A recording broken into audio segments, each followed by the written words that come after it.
নোয়াখালীর হাতিয়ায় এনসিপি কে ভোট দেওয়ার জন্য এক মহিলাকে ধর্ষণ করা হয় এবং এই ধর্ষণের ঘটনাটিকে ধামাচাপা দেওয়ার জন্য প্রচুর পরিমাণের চেষ্টা চালানো হচ্ছে। আমি এই ভিডিওতে আপনাদেরকে এই বিষয়টাকে প্রমাণ করে দেখিয়ে দেবো যে নোয়াখালীর হাতিয়ায় যে ধর্ষণের ঘটনাটি ঘটেছে এটি যে সত্য আমি আপনাদেরকে এই ভিডিওতে প্রমাণ করে দেবো। নির্বাচনের পর হাতিয়ায় এক নারীকে ধর্ষণের অভিযোগ কি ঘটেছে, কেন এত আলোচনা, এটি হচ্ছে বিবিসির নিউজ। কিছুক্ষণ আগে বিবিসি একটা নিউজ করেছে সত্য মিথ্যা যাচাই করে, কিন্তু এখানেও মিথ্যা রয়েছে। যেহেতু মিডিয়া চাইতেছে এই বিষয়টাকে ধামাচাপা দেওয়ার জন্য, এই সত্যটাকে যেন মানুষ জানতে না পারে, মিডিয়া এটা মিথ্যা বলে প্রমাণ করতে চাইতেছে। কালকে ডেইলি ইত্তেফাক একটি নিউজ করেছে এই বিষয়টা নিয়ে। 2 ঘন্টায় এই নিউজে 70,000 রিয়েকশন আসছে, আপনারা দেখতে পারবেন।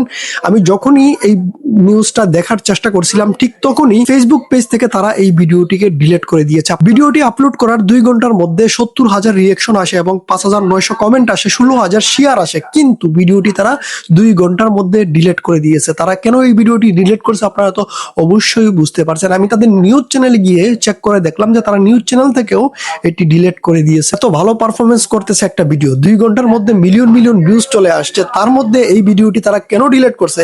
কারণ এই ভিডিওতে কিছু সত্য বেরিয়ে আসছে। কি সত্য, কেন ডিলিট করছে, কি ছিল ভিডিওতে, আমি আপনাদেরকে এই ভিডিওতে দেখাবো। ডেইলি ইত্তেফাক যে ভিডিওটি তাদের ফেসবুক পেজ থেকে ডিলিট করছে, আমি সেই ভিডিওটি সংগ্রহ করেছি, আপনারা এই ভিডিওটি দেখুন। এখানে কি বলে মেয়েটি আপনারা একটু শুনুন। দারোগা বলছি আর তারা ঠান্ডাম করে 3 জন ঢুকে গেছে। 3 জন, একজন হলো কালা ইমরান, একজন হলো রহমান আর একজন হলো রুবেল। এরা 3 জন আমার ঘরে ঢুকে গেছে। এনসিবি করছে, এনসিবি সাদাজ্জা মিরামো, এনসিবি সাদাজ্জা দেখামো। এই কথা কই এরা আমার স্বামী আর আমি ঝালমুড়ি খেতেছি। আমার স্বামীরে নিয়ে এরকম মানে রুম আর একটা রুমে নি দরজা মারি দিছে। আমার হেরা গোসলখানা মানে বাথরুমের এদিকে 2 সাইডে 2টা বাথরুম, একটা নারীর একটা পুরুষের, মাঝখানে একটা মানে গোসলখানা আছে। ওই গোসলখানার ভিতরে ঢুকে বহুত যুদ্ধ করতেছে, মানে আমার লগে আমার মানে অবৈধ কাজ করতে। মূলত এই ভিডিওটি ডেইলি ইত্তেফাক তাদের ফেসবুক পেজ, তাদের ইউটিউব চ্যানেলে আপলোড করার সাথে সাথে ভাইরাল হয়ে গেছিল। পরবর্তীতে তারা এই ভিডিওটি ডিলিট করে দিয়েছে। কার হুকুমে করেছে নিশ্চয়ই আপনারা সেটা বুঝতে পারছেন। কিছুক্ষণ আগে আরেকটি ভিডিও সোশ্যাল মিডিয়ায় আপলোড করা হয়েছে, ওই ভিডিওতে কি বলছে একটু শুনে।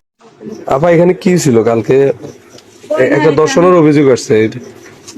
এখানে কিচ্ছু হয় না, এটা মিথ্যাবাদী। এই মহিলা তো এরকম মিথ্যাবাদী দিয়ে মানুষের আসামি করে। আগে কি কাউকে করেছে? না। শুনছেন, একজন মহিলা হাসপাতালে থেকে তিনি বলতেছে তাকে ধর্ষণ করা হয়েছে, রিপোর্টও তাই বলতেছে, কিন্তু এই মহিলাদেরকে দিয়ে ভিডিও বানানো হচ্ছে যে কালকে এখানে কি ঘটনা ঘটছিল। তারা বলতেছে এই মহিলা একটা মিথ্যাবাদী। যে মহিলা বলতেছে তাকে ধর্ষণ করা হয়েছে সেই মহিলা নাকি মিথ্যাবাদী, সেই মহিলার স্বামীকেও মারধর করা হয়েছে। এখন আমি আপনাদেরকে আরো একটি ইন্টারেস্টিং বিষয় দেখাবো, ভিডিওটি মনোযোগ দিয়ে একটু দেখুন। এই দেশটা কার? বঙ্গবন্ধু। বঙ্গবন্ধু দেখি রাজাকারের দেশ? জি না। কার দেশ? স্বাধীন দেশ, বাংলাদেশ, আমাদের দেশ। জামাত ইসলামের দেশ? জি না।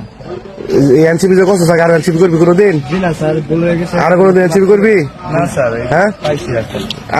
এটা কি এনসিপি করবি আরো কোনোদিন? এটা কো আগে? জি না স্যার। হ্যাঁ, এই 2টা ছেলে একে অপরের কান ধরে রাখছে এবং পাশে থেকে আরেকজন ভিডিও করতেছে আর তাদেরকে ধমকাচ্ছে যে আর জীবনে কখনো এনসিপি করবি। আপনারা একটা জিনিস ভেবে দেখুন যে এনসিপি আর জামাতের প্রতি তাদের কতটা শত্রুতা রয়েছে। যারা দর্শনের ওই ঘটনাটাকে মিথ্যা বলে প্রমাণ করার চেষ্টা করতেছিলেন, এই 2 জন ছেলেও কিন্তু এনসিপির সমর্থক ছিল বলে তাদেরকে কান ধরিয়ে রাখছে। যে মহিলাকে দর্শন করা হয়েছে ওই মহিলা শাপলাকলি, অর্থাৎ এনসিপির দল শাপলাকলিকে ভোট দেওয়ার কারণে তাকে দর্শন করা হয়েছে, তার স্বামীকে মারপিট করা হয়েছে। সবচেয়ে বড় কথা হচ্ছে ডেইলি ইত্তেফাক যে নিউজটি করছে, করার পর তারা 2 ঘন্টা পর এত ভিউজ আসার পরও কেন এই ভিডিওটি তারা ডিলিট করে দিল?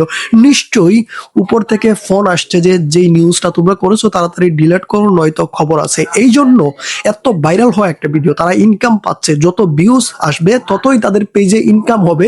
তো কেন তারা এই ভিডিওটি ডিলিট করে দিল? এই প্রশ্নের উত্তর কি কেউ দিতে পারবে?